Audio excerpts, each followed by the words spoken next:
So, where's the camera? Right there. Okay.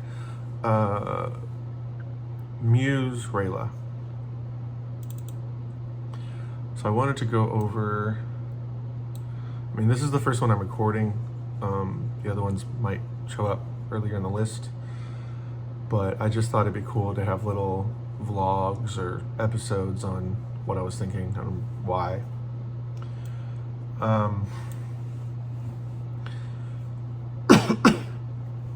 I don't always go in, well, now I kind of go into a photo shoot thinking like how I want to edit it, what I want to do, but the most important thing to me is that it looks interesting and that I think it's sellable. If I think it's interesting and sellable and maybe touches or plays with your heart a little bit, I'll consider that good. So the first one is artificial window, and I wanted to play with some of the filters on Adobe Photoshop.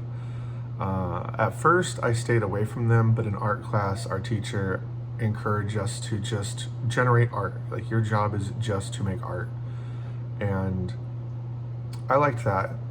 And so I thought, you know, why am I getting away from anything that helps me produce art? Some art is going to be easier, some art is going to be harder. Photography is a lot easier. Photography hardly takes me any time, whereas painting would take me a long time. There were painters in my paint classes who could do a beautiful painting in an hour and 20 minutes, and that same painting would take me like 40 hours. Now, they'd been painting for 10 years and were going for their masters, and I had been painting for 1 year, although I outsold them. So there was that, you know. I walked in one day and I had made $500 selling paintings, and all the girls in my art class, because I think I was the only guy. No, I think there's maybe 2 other guys in that class.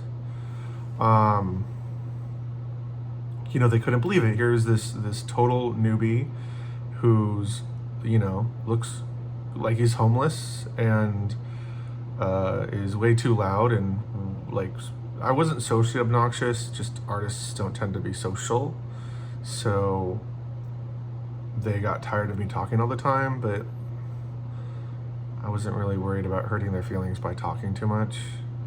Like, I'll try to be nice and not hurt people's feelings, but I won't be less social and hurt people's feelings to avoid hurting people's feelings. Plus, it's really easy to hurt artists' feelings a lot. They tend to be really sensitive. At least the ones that went to college with me were. And I have a rule: I can only try so hard, otherwise I'll make myself crazy. And yeah.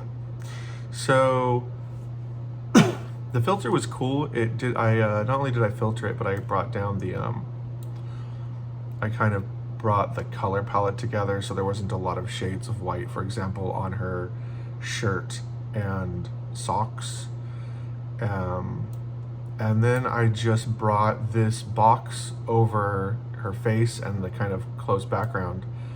And I don't know, I am really happy with this one. And that's something else that's important too.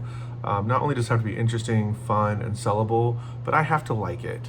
Even if it's dumb, like I'll do a lot of stuff that is dumb because I like it. Because at the end of the day, if you stop liking the results and you only tend to make stuff that you think will sell, you're going to burn out.